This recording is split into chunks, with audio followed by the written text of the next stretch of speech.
Te has hecho una resonancia y tienes una rotura en tu menisco y la primera palabra que has escuchado justo después es cirugía. Sin embargo, antes de tomar esa decisión de operarte, necesitas saber algo. Y es que no todas las roturas de menisco necesitan pasar por quirófano. Soy Daniel Gascón, fisioterapeuta y redactador de lesiones, y trabajo con numerosos deportistas, ya sean futbolistas, jugadores de pádel o cualquier otro deporte, que han tenido una lesión de menisco y los ayudo a que vuelvan a su práctica deportiva. Hayan tenido cirugía previa o hayan elegido el tratamiento sin cirugía y solo conservador.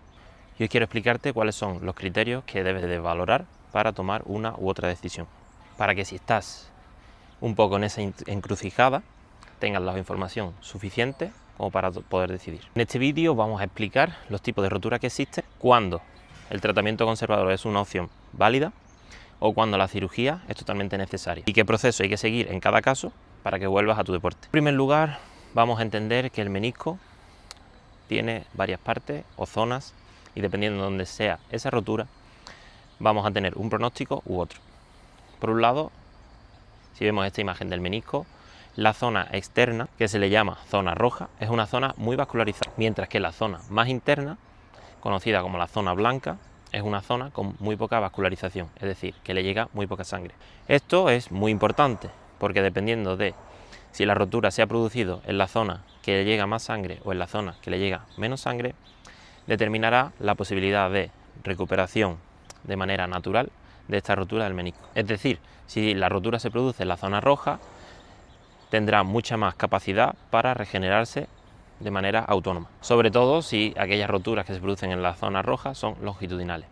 Sin embargo, si la rotura se produce en esta zona interna o zona blanca, y normalmente son roturas degenerativas, radiales o complejas, responde bastante peor al tratamiento conservador, ya que además existe mucha menos llegada de sangre y de normal va a necesitar de ayuda quirúrgica. Lo cual, cuando nos digan que tenemos una rotura, tenemos que valorar cómo es esta, dónde se ha producido y no quedarte solo con la palabra rotura. De hecho, varios ensayos clínicos comparan meniscectomía parcial, que es quitar un trozo de menisco, con un tratamiento conservador, roturas degenerativas de menisco, las cuales se producen más comúnmente entre los 35 o 40 años y muestran resultados similares en cuanto a recuperación y plazos entre ambos grupos. Esto no significa que la cirugía nunca sirva, pero roturas degenerativas que no tienen un bloqueo articular, normalmente el tratamiento conservador funciona muy bien y consigue resultados equivalentes sin riesgo ni el tiempo que requiere la recuperación tras una cirugía. Sin embargo, es distinto en casos de lesiones traumáticas que además se producen en chicos más jóvenes realizando práctica deportiva, donde puede que exista ese bloqueo de la articulación y eso sí que necesita de una cirugía para resolver el problema por completo. Pero, ¿qué significa realmente un bloqueo articular y cómo puedo diferenciarlo? Mucha gente confunde la rigidez primera que tienes en la rodilla cuando te has hecho una rotura con un bloqueo real articular. La rigidez es básicamente la falta de movilidad, de no poder flexionar o estirar la rodilla por dolor o inflamación en los primeros días o semanas tras una lesión del menisco. Sin embargo, un bloqueo es realmente un trocito de menisco que normalmente se le conoce como ratón articular, que se queda suelto en la articulación y que depende de la posición en la que se coloque la rodilla puede bloquear ese movimiento y quedarse la rodilla enganchada, sin posibilidad de moverla hasta que no ha pasado un rato.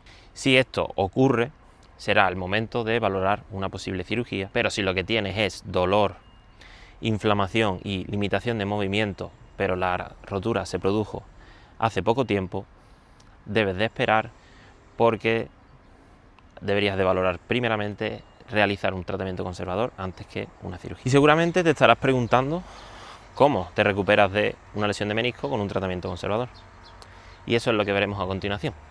Antes me gustaría recordarte que, como ya sabes, tengo un perfil en Instagram donde puedes encontrarme en @gasconredapt, donde hablamos a diario de contenido de lesiones, su recuperación, rendimiento deportivo y muchas más cosas sobre salud, que si eres una persona deportista o si en este momento estás atravesando cualquier problema o lesión, seguro que te interesa. Si quieres recuperarte de algún problema que tienes actualmente, ya sea de menisco o de cualquier otra lesión que te haya producido, puedes escribirme y valoramos el caso por si podemos ayudarte. También me gustaría que te suscribieras a este canal donde comparto un vídeo a la semana aportando valor acerca de fisioterapia, readaptación de lesiones, los problemas que normalmente presentan las personas, tanto deportistas como personas que no realizan deporte pero que sienten dolor día a día, y de esta manera puedes informarte y también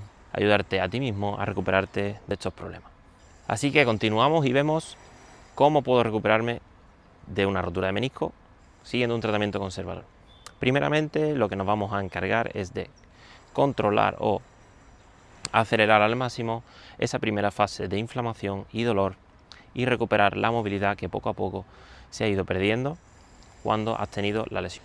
En segundo lugar, lo que intentaremos o trabajaremos será la fuerza tanto de cuádriceps, isquio y músculos de alrededor de la rodilla, ya que si esta musculatura está más fuerte, el impacto que recibe esta estructura, como es el menisco, será mucho menor y eso ayudará a que tengas mucho menos dolor y proteja esa rotura que te has hecho recientemente. En la tercera fase ya iremos introduciendo patrones de movimiento más parecidos a los que realizas en tu práctica deportiva, como puedan ser pádel, fútbol o cualquier otro deporte como gimnasio, sentadillas, pesos muertos, donde trabajaremos en cambio de direcciones, frenada, aceleraciones, etcétera. Siempre por debajo de tu umbral doloroso para que te permita seguir progresando en tu recuperación. Y por último, obviamente, pues nos acercaremos bastante más a esa práctica deportiva, priorizando el volver a un buen nivel y sobre todo de manera segura y sin miedo. Este proceso obviamente no es cuestión de semanas, sino de meses, pero en la mayoría de roturas degenerativas es suficiente para volver con garantía a tu práctica deportiva. Igual, chicos, con lo que me gustaría que te quedases es que la rotura no significa siempre cirugía. Obviamente hay que valorar qué tipo de rotura ha sido, en qué zona se ha producido y si existe un bloqueo articular. Esos son los factores que de verdad determinan qué decisión tomar. El tratamiento conservador, como hemos visto, normalmente tiene los mismos beneficios que una cirugía, siempre y cuando no sea necesaria esta. Y obviamente suele ser más rápida que el tiempo que te supone estar esperando la cirugía y posteriormente el tiempo que necesitas para recuperarte, porque al final han abierto los tejidos y eso tarda un poquito más en cicatrizar. Así que si te han diagnosticado una rotura de menisco, no sabes qué camino tomar, sígueme en @gasconreadapt y escríbeme un mensaje con la palabra menisco mencionando que has visto este vídeo y que te gustaría valorar en qué punto te encuentras y si necesitas o no una cirugía. Sin más, chicos, suscríbete a este canal si te ha gustado este vídeo y bichea otros vídeos en los que hablo también de otras lesiones de rodillas más complejas, como pudieran ser aquellas de menisco asociadas al ligamento cruzado anterior o cualquier otra lesión, ya no solo de esta articulación, sino de hombros, lumbares, etcétera. Así que sin más, chicos, me despido y os emplazo a vernos la semana que viene con un nuevo vídeo. Un saludo y chao.